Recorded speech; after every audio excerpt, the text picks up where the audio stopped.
Konnichiwa, and welcome to the Samurai Way, the podcast where we dive into the wisdom of the samurai, the art of Japanese living, and the philosophies that help us live with purpose and perseverance. I'm Lori Sagawa, and whether you're here to explore Bushido, the samurai, uncover the meaning of Ikigai, or just looking for a little extra gambaru, never give up spirit in your daily life, you're in the right place. So grab a cup of tea, get comfortable, and let's walk this path together. Are you ready? Let's begin. Konnichiwa, everybody. My name is Lori Sagawa, and I'm the host of the Samurai Way podcast. And today I have the opportunity and the great pleasure of introducing a wonderful woman who you may not know now, but you will know later. Her name is Eileen Yamada Lamper, and she is the president of Puyallup Valley chapter of the JACL Citizens League and a community collector of stories related to the incarceration of the Japanese and Japanese American people. So please help me welcome Eileen. So welcome, Eileen. Glad to have you here with us. Thank you for inviting me, Laurie. I'm honored to be here. Yes. Yes. And so I'd like you to start off with talking about the project that you have been so passionate about and why it is important to you, and just to let people know about it, because a lot of people may not know about what the monumental thing that you've done. So I think I'll walk us back a little bit in history, if you don't mind, and talk about 1941 and 42. 41, December 7th, was the bombing of Pearl Harbor by the Empire of Japan on Pearl Harbor in Hawaii. Many people think that was the start of Asian American discrimination and hatred. And I just want to remind people that that kind of discounts the 100 years before 1941, because we as a country recruited Chinese and Chinese Americans to help build the Transcontinental Railroad and to then complete the railroad system in the United States. And when we were finished with them, we were finished with the project, we were finished with them. So we wanted to get rid of them. There was a lot of hatred, prejudice against them. We as a country, we put a stop to the new people coming from China. But you know what? We still needed their labor. So we reached out to our Filipino communities in the Philippines. And because of the Spanish-American War, we kind of gave them a unwritten promise that, if you help us out, this could be a way for citizenship.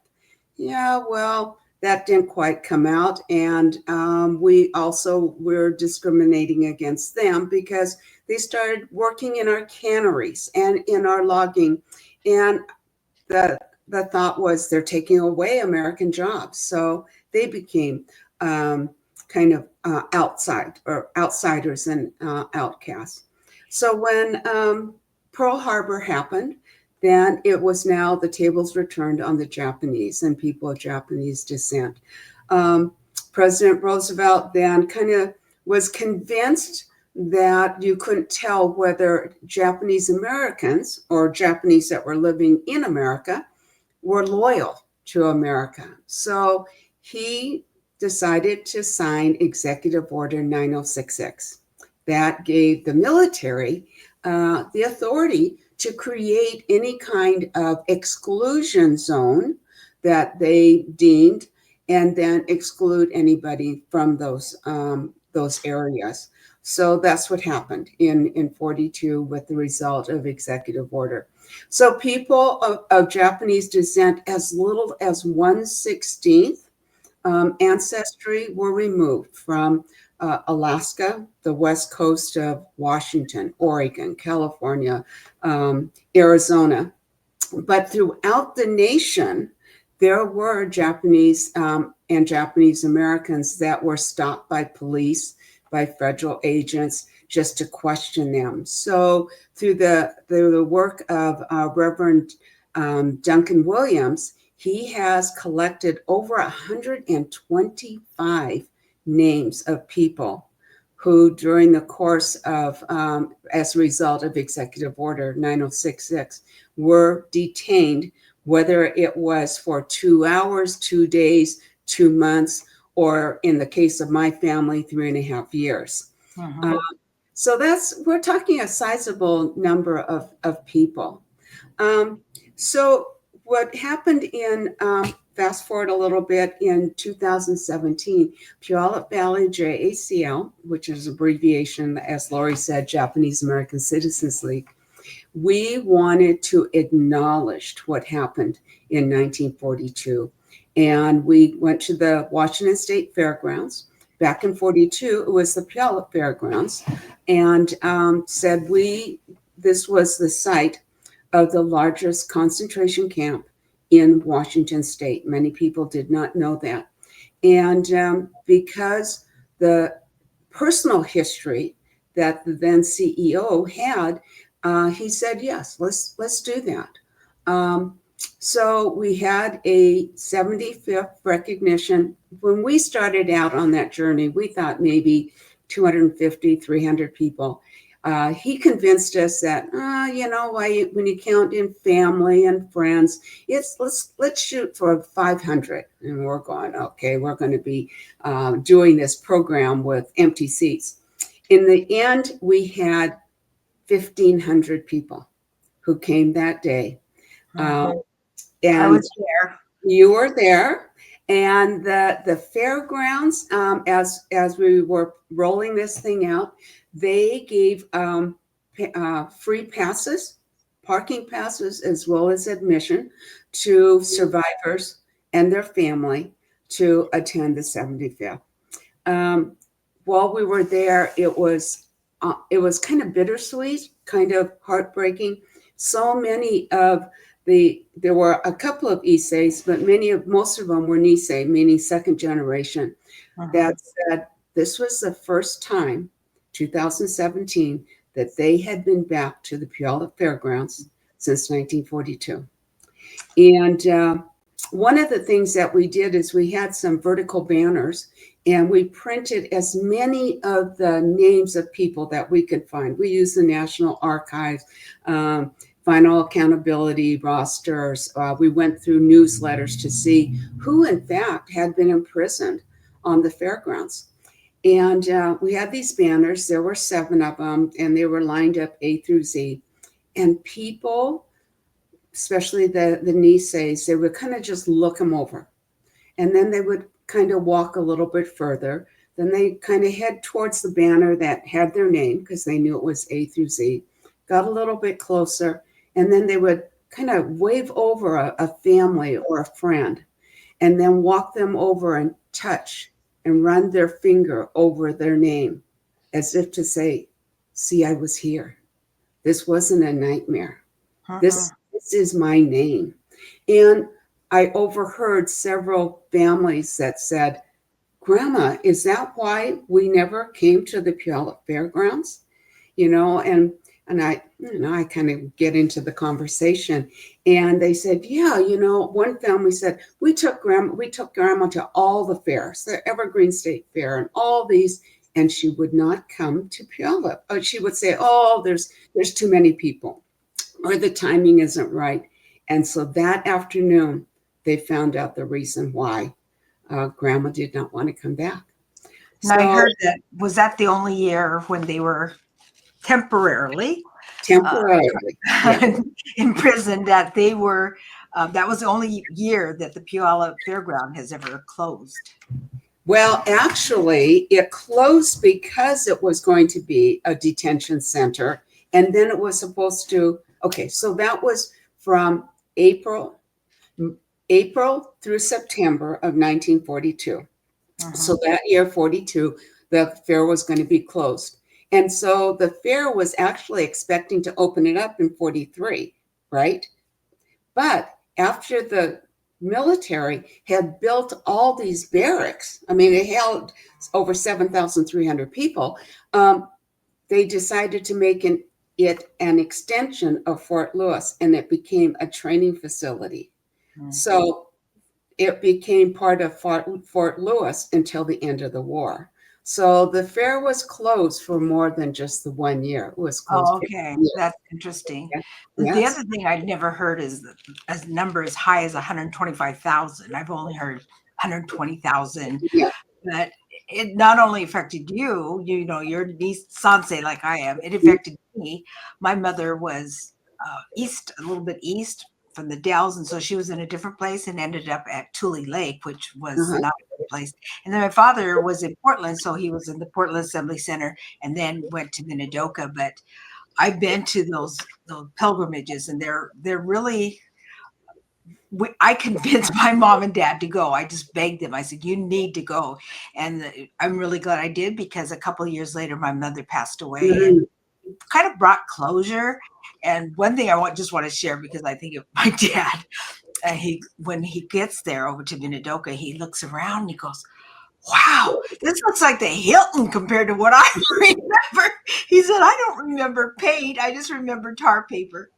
Uh, So he had a really quite a vivid memory of what happened. And mhm. said, I remember when I wrote down what he said to me, because I wanted it in my book. He said, "Well, no, wait a minute. I go, what?" He goes, "No, when we first came, there were guns that were greeting us." And I Mhm. thought, "Oh no, what am I getting into?" And so that was his first memory, were the guns. Guns. Yeah. Mhm. So my folks did not go to any of the pilgrimage. They just said they weren't interested. Yeah. Um, and when I finally made the pilgrimage with my daughter, now I understood why. Because for them, it was in the rearview mirror, and they had no interest in reliving any part of that. We did on our own for a family vacation. This is even before the pilgrimages started. Made a stop in Tule Lake on our way, a road trip down to California, and he pointed out a few places, but it was almost not fun places, but he didn't talk about it as being really that bad. And he was talking about finding shells and things like that for his mom and his older sisters and things like that. It was almost like a fun playground, because at that time, because I was pretty young, I didn't realize what Tule Lake was. It was just a site that had some meaning for the Japanese community, but I did not know what it was at the time, you know.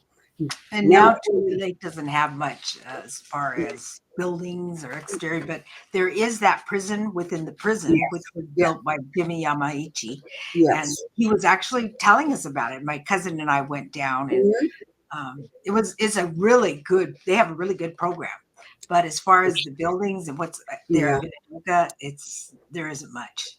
What's kind of sad though is regardless of whether there's anything built there now or left over, is that it is a historic site, and Yes. there's still the threat of a runway going right down through the middle of the camp.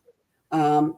So if you do something like that, then that means that for the future, there's nothing that can be done. You know, it's kind of like with Lava Ridge, in Minidoka, to have these wind turbines, which is, taller than the Space Needle, you know. So, and once something goes up like that and it disturbs the historic ambiance, you can never get that back.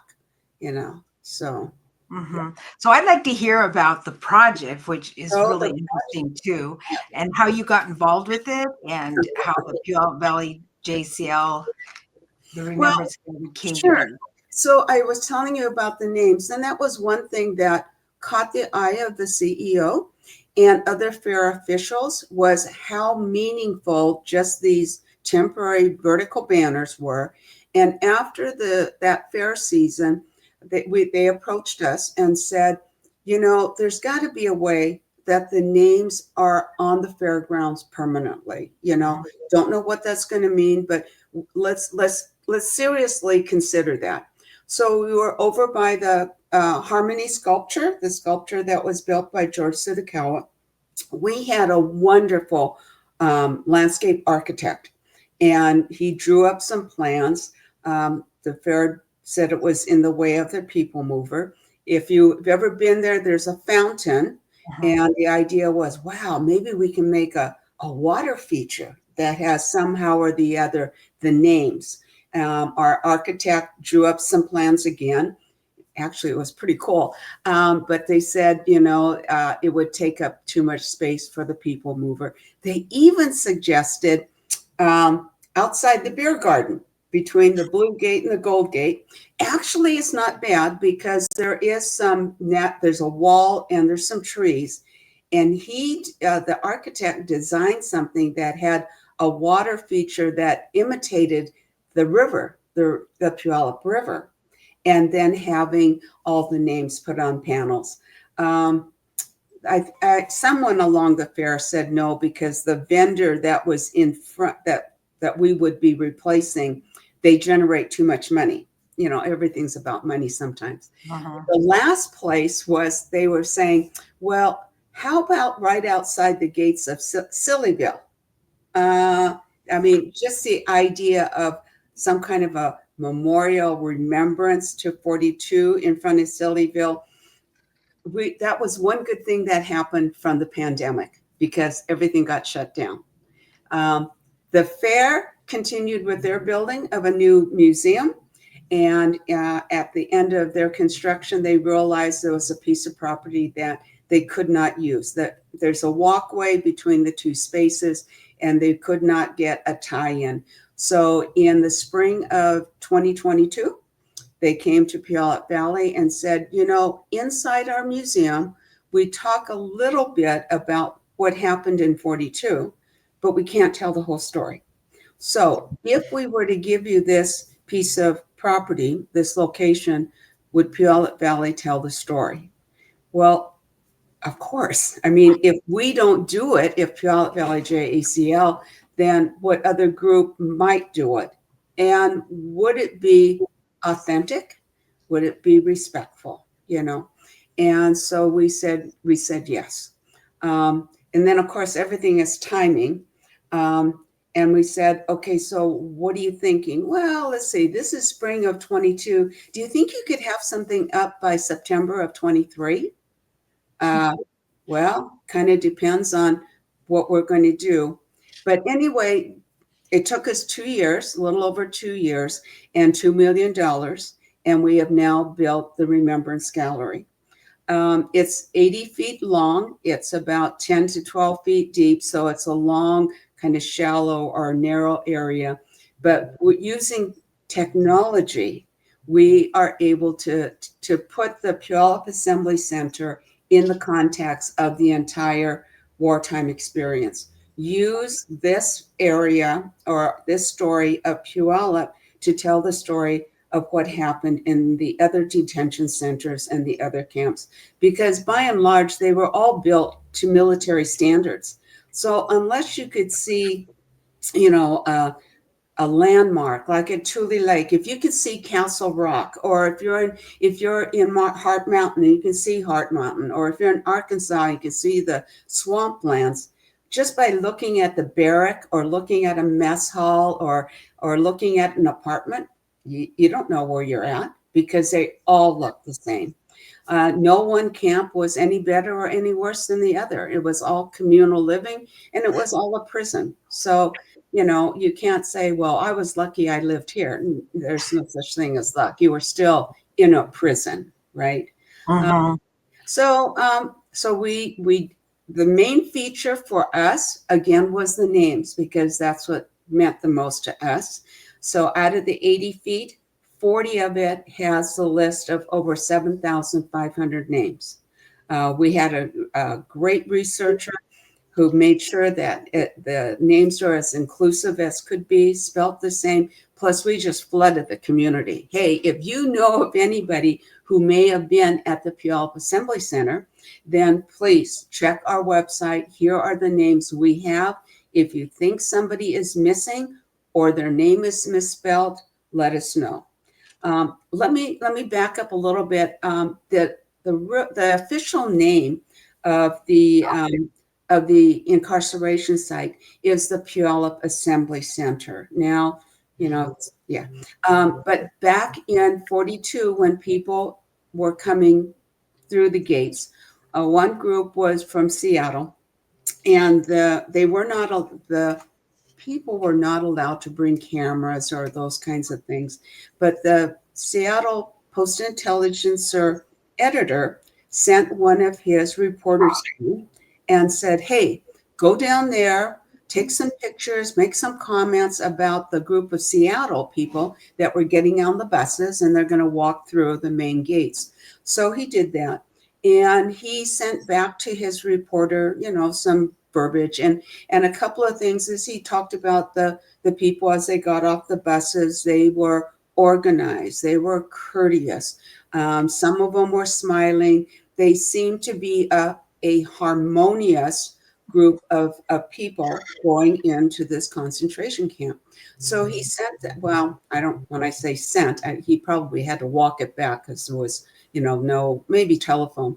But the next thing you know, on the front page of the Post-Intelligencer, it says, Seattleites enter Camp Harmony, because he grabbed onto that adjective of harmonious.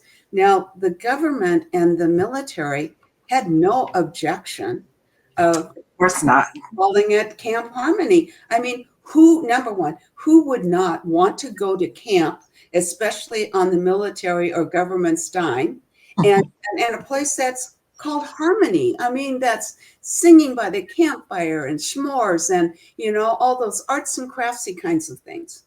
So it's one of those places that has a nickname right now that has lasted over 80 years.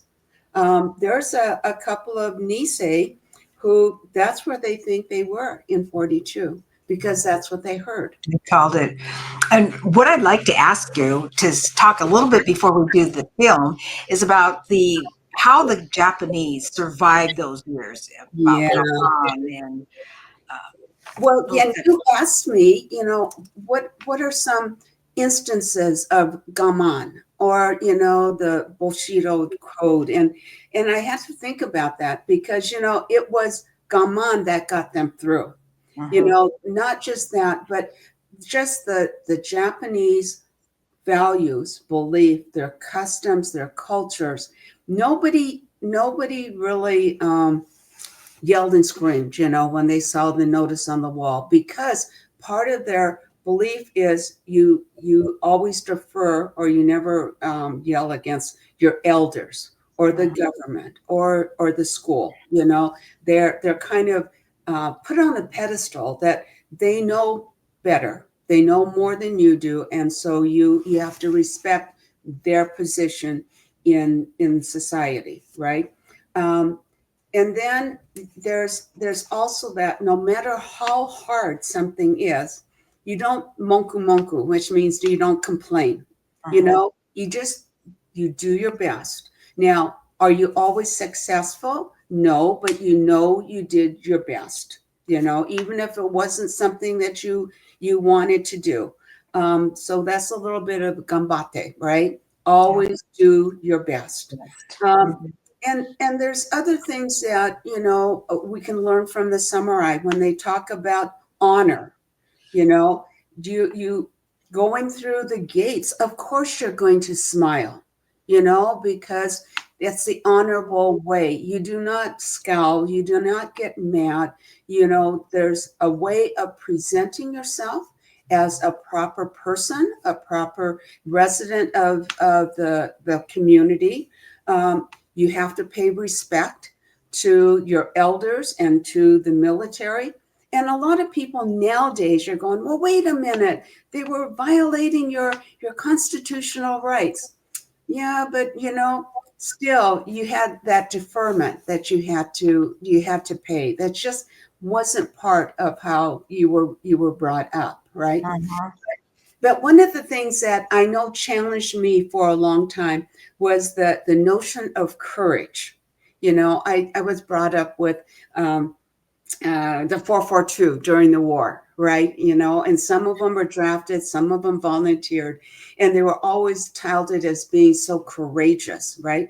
But then later on, as I got older, so did some of the things like with Tule Lake, the No-No Boys. Yes. The fair play in Heart Mountain. And all of a sudden, they were labeled as being disloyal, being cowards. They were not courageous. And I thought, yeah, but finally, finally finding your voice and finally expressing yourself, even though you know you're going to be beat down, right? Isn't that a form of courage? Yes, like Mickey Wegland. Right, exactly. That that may be saying no or yes, no, or no, yes, or no, no. That took a lot of courage because Mhm. you knew what was going to happen. You didn't sign it blindly, you know. You knew what the possibility was going to be. But for your own self-respect, for the honor of the family, you felt you needed to do that, and you suffered the consequences, and you suffered the consequences in honor, you know, Mhm. with respect for what you did. Fair play too, you know. Hey, I'd be more than happy to serve, but let my parents out of prison first. You Mhm. know, how can I fight for freedom for another set of prisoners when my own family are prisoners in their own land? You know, that takes a lot of courage It because does. they knew what was going to happen. You know, they're going to trade one prison for another prison. And most of them, many people don't know, most of them were sent to McNeil Island, which is a federal prison right outside Tacoma. And many people don't know that. That's where most of the fair play um, people were sent. So, you know, there's a lot about the samurai code that, you know, way back when in ancient days, people had tried to live up to. But, you know, we bring it forward to 2025 and times are different and circumstances are different, but the definition changes a little bit, but we still can live by those codes. Those are Yes. values, those are beliefs that how can you argue that you don't want to have be a person of integrity? I don't want to bring my family up to have compassion for the greater good, you know. No, no, no. Honor has nothing to do with my, you know, my community. So, you know, I think a lot of what you've done, especially with your books, is to bring those codes, those values to present life. And I think especially nowadays we need to have something to refresh ourselves. You Yeah. know, the legacy of 42 for me is 1942 is not ancient history. Many people think it is. I mean, it's over 80 years ago, but Not. there's some lessons because, you know, of the 125,000 that were detained, 2/3 were American born citizens. Like our parents. Like our parents, American born, and our grandparents were not illegal aliens. They were No. all here legally, right? Mhm. They had a visa, they were here legally. And then of the 125,000, over half of them were under the age of 18. So now you look at how we're treating people who we deemed as being illegals, but they're still human beings. And so right now, history is repeating itself.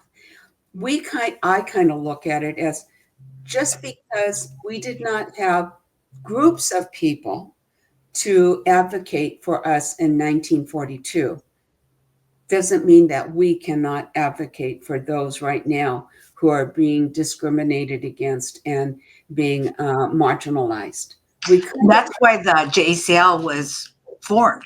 It's the oldest civil rights organization in the United States. Do you think this would be a good segue to go into that beautiful film that that was would be wonderful. We'd love to. I'd love to show that. Yes. okay?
Well, thank you so much, Eileen. That was beautiful. And I'm sure that we'll put the description in the, you don't have to do this now. Put the link in the description so that people can see it and then share it. Yeah. So one thing I forgot to mention, well, a couple of things. You mentioned about the JACL, being the oldest and largest. So it was my grandfather's cousin, Shigeru Osawa, who was the very first president of the Seattle chapter of JACL. And his father was the one who encouraged him to start a chapter or start some kind of an organization. Actually, I think it was called the Seattle Organization of Japanese Americans. There were 5 or 6 up and down the West Coast. It was encouraged by the Issei's, because the Issei said, we do not have any rights, but you have rights as American citizens, and you need to make sure that you protect your rights. And so they encouraged them to organize. So back in 1929, 21, they all got together in Seattle and formed the one group, which ended up being the Japanese American Citizens League, and then developed different chapters up and down the West Coast. And my grandfather's cousin was the first one. So the whole Osawa family is on the monument. So when you saw me, that was my daughter next to me, was pointing out the Osawa name, which is my mom and the family. So yeah, almost like full circle. It was full circle. Yeah. So, and I think I told you this, it wasn't just a professional project, for Puyallup Valley, but it was a personal one. I had to do it right every single step of the way. Every word that we put down, I knew that Grandma and Grandpa, Mom and Dad were over my shoulder, making sure that I did this right. It was authentic, it was truthful, and it was above all respectful. So as far as we know, we are the only assembly center that has this type of memorial. Many of the assembly centers have a plaque outside, or maybe a plaza, a bench, that kind of thing. But we are actually not only on the site, but inside the site of where the horse stalls were under the grandstand. And so with our research and people that we know, we're the only ones that thus far has something like that. So we right now, we're pretty unique. And you are.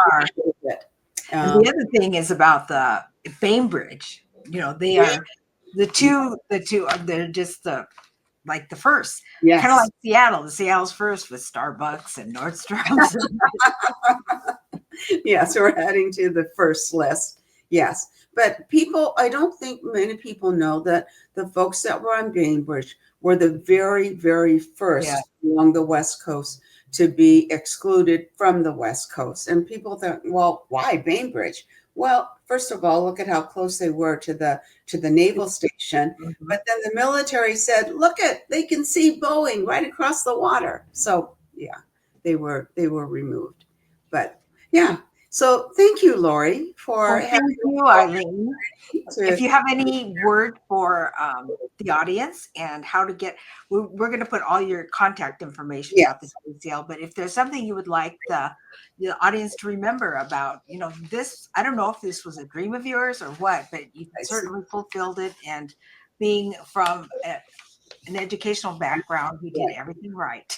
So it's always been a dream. Once I really fully understood what had happened, it was like, there's got to be a way to remember not only my mom, but everybody in the state that had to be incarcerated, right?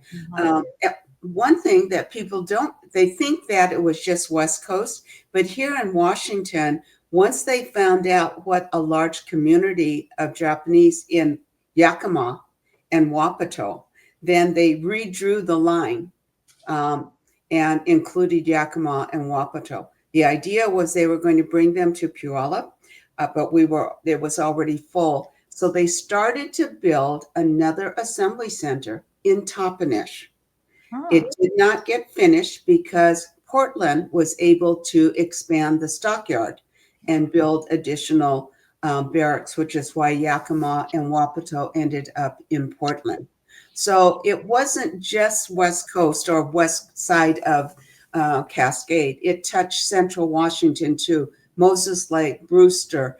There were a few families up in Omak. They were all sent down to Portland. So using what the museum people call a power of place, we tried to use Puyallup Assembly Center as an example of what everybody, all 125,000, went through in some form or another. So people in the audience who go, oh, my family didn't go to Puyallup, there is something in the gallery that will remind you of Thule, of Roar, of Manzanar, because we tried to capitalize on some of those commonalities, like the mess halls and those kinds of things. More importantly, the next step is providing school tours and teacher workshops right there in the gallery, because teachers can't teach what they don't know. No. And students cannot learn this type of history unless they're at the actual site. It's kind of like learning about the Civil War. Once you can get to Gettysburg and see where that Civil War took place, bits and pieces start coming together, right? And so we want this to be an educational center as well as a memorial. So if you go, make sure you have your website, because we're going to be putting a lot of things on the website for people who, if you are in Eastern Washington and you don't have a chance to come to the Remembrance Gallery, we're going to have some other videos, some other pictures, so that you can enjoy it from wherever you happen to be in Washington. So thank you. Thank you, Eileen. It's been a pleasure. And, every time I hear something about it, it just kind of, because my grandmothers were there. My grandfathers weren't alive at that time. Aunts, uncles, and mom would not talk about it, but dad just loved talking about it. It was interesting. That's great. Mine didn't, but I'm learned. That's why I've become like you called it, a community collector of stories, is because by talking with other community members, hearing about their family stories, I can kind of relate to that and imagine what maybe my mom and dad went through, grandma and grandpa went through, and there are some commonalities regardless of where you happen to be. So that's right. Yes. Thank you. Thank you so much. And remember about the Code of Bushido: courage, honor, integrity, benevolence, respect, and courage, integrity, benevolence, respect, honesty, honor, and loyalty. Yes. They live by that code, and it's permeated the Japanese society, and I believe it's even gone down. It came with the Issei, and the Issei taught it to their children, but it's still, I believe, alive in Japan. That's why it's my favorite place in the world to visit. Yes. It's safe, it's clean, and people are so kind, and it's a wonderful place. And right now, the dollar is very strong. So I encourage you, if you want to go to Japan, now is the time to go. This year, especially. And I know my very first time when I went to Japan, and I got to, actually, where were we? We're in, I don't even know which airport, Narita. Got off, and the sign says, "Welcome to Japan." And there was a feeling of Tadaima. I'm home. I don't know why. I don't know if there was something I saw or I felt or I smelled, but it was like, I am home. That's how I feel. And every time I go back, it's like, okay, I'm home again. So, yeah. Okay, so thank you so much. Thank you from the bottom of my heart that you were here and shared with the people about the wonderful work that you're doing and what is the legacy that's going to be handed down to generations. So thank you so much. Thank you. All right. Okay. And that's a wrap for today's episode, The Samurai Way. I hope you found a little inspiration, a new perspective, or just something to reflect upon as you go about your day. Now remember, the samurai spirit isn't just about history. It's about how you show up, face challenges, and live with purpose. Whether it's Ikigai guiding your path or a little extra Gambaru pushing you forward, keep walking strong. So if you enjoyed this episode, be sure to subscribe, share, or leave a review. It really helps. And if you've got thoughts, questions, or just want to connect, just contact me. So until next time, stay focused, stay determined, and keep living with purpose. Mata ne.